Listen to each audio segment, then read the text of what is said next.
उत्तर प्रदेश की सियासत बेहद दिलचस्प है। यूं तो मिश्रित आबादी वाले इस प्रदेश में चुनावी द्वंद्व का घूम फिरकर मजहब के इर्द गिर्द हो जाना आम बात है, मगर इस बार 9 सीटों के उपचुनाव में मतदान के दिन जीत हार बुर्के पर आकर लटक गई है। बटेंगे तो कटेंगे से उफान लेने वाला सियासी तूफान अचानक लिबास पर केंद्रित हो गया है। भाजपा सपा दोनों के इस पर दिलचस्प तर्क हैं। समाजवादी पार्टी के राष्ट्रीय अध्यक्ष अखिलेश यादव ने चुनाव आयोग को एक पत्र लिखा। इसमें लिखा कि मतदान के दिन मुस्लिम महिलाओं के बुरखे न उतरवाए जाएं, उनके साथ सहयोग किया जाए।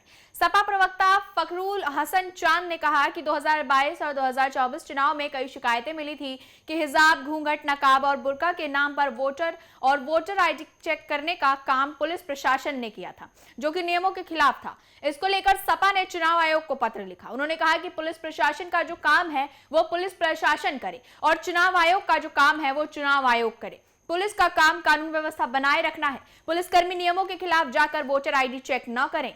पुलिसकर्मी घूंघट, हिजाब, नकाब और बुरखे को चेक ना करें। सपा ने कहा कि इससे मुस्लिम महिलाएं डर जाती हैं। लगता है चुनाव आयोग की इंद्रियां काम नहीं कर रही हैं, न उसे दिखाई दे रहा है न सुनाई। बीजेपी ये चुनाव वोट से नहीं खोट से जीतना चाह रही है।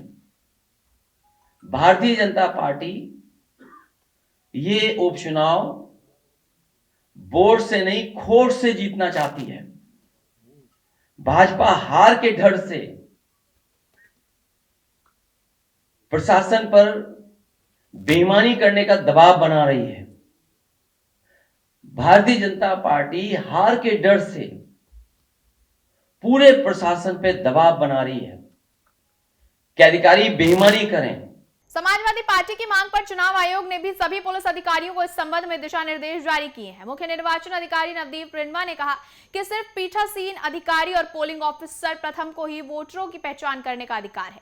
मुख्य निर्वाचन अधिकारी नवदीप रिंडवा ने कहा कि पर्याप्त मात्रा में केंद्रीय और राज्य पुलिस बल लगा है। उन्होंने कहा कि मतदाताओं की पहचान करने का काम केवल पोलिंग ऑफिसर करते हैं। पीठासीन अधिकारी और पोलिंग ऑफिसर प्रथम ही वोटरों की पहचान करेंगे। इन्हीं लोगों की ड्यूटी है वोटरों की पहचान करना। इसके साथ ही मुख्य निर्वाचन अधिकारी ने कहा कि अगर कोई बुर्का नशी और घूंघट में है तो उसकी पहचान के लिए अतिरिक्त महिला पोलिंग ऑफिसर लगाने का प्रावधान है। सभी निर्वाचन अधिकारियों को ट्रेनिंग के दौरान बताया गया, इसकी व्यवस्था भी हर पोलिंग बूथ पर की जाती है।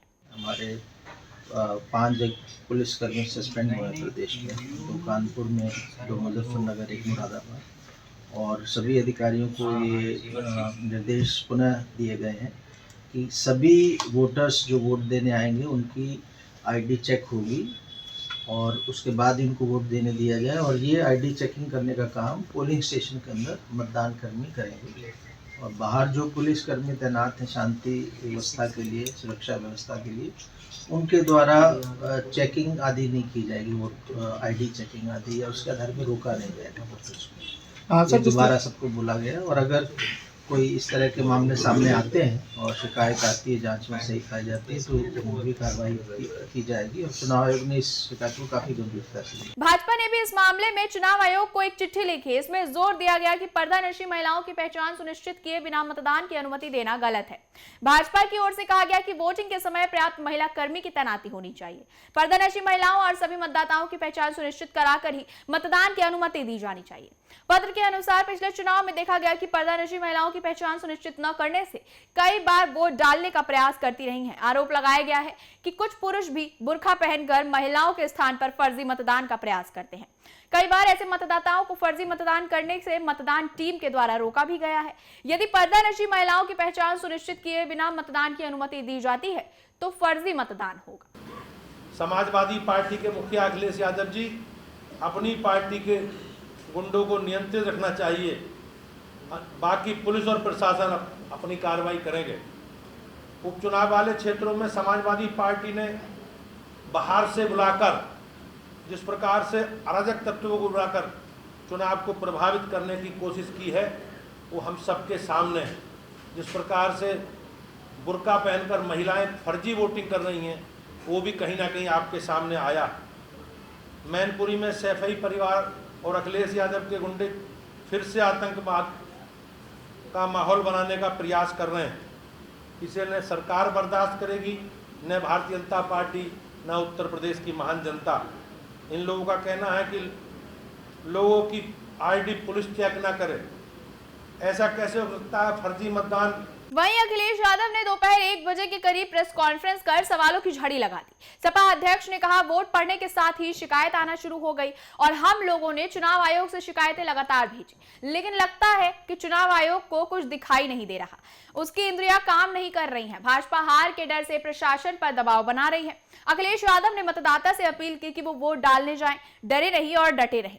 सपा अध्यक्ष बोले, चुनाव आयोग ने निर्देश दिए हैं कि पुलिस आईडी नहीं देख सकती, लेकिन ये लोग बेईमानी पर उतर आए हैं। हमारे लोग सारे वीडियो और फोटो इकट्ठा कर रहे हैं। गड़बड़ी में लिप्त पुलिस और प्रशासन के लोगों को बख्शा नहीं जाएगा। न्यायालय किसी को नहीं छोड़ेगा और इन अधिकारियों की पेंशन, नौकरी सब जाएगी। यूपी में मीरापुर, कुंदरकी, गाजियाबाद, खैर, करहल, सीसामऊ, फूलपुर, कटहरी और मंझवा सीट पर बुधवार को उपचुनाव हुए। कुल 90 प्रत्याशी मैदान में हैं, जिनमें 11 महिलाएं हैं। सभी 9 सीट पर कुल 34.35 लाख मतदाता हैं। कुल 3,718 पोलिंग बूथ में वोटिंग चली। इनमें 18.46 लाख पुरुष, 15.89 लाख महिला मतदाता हैं। हम हैं देश के दिल, उत्तर प्रदेश की धड़कन, उत्तर प्रदेश टाइम्स।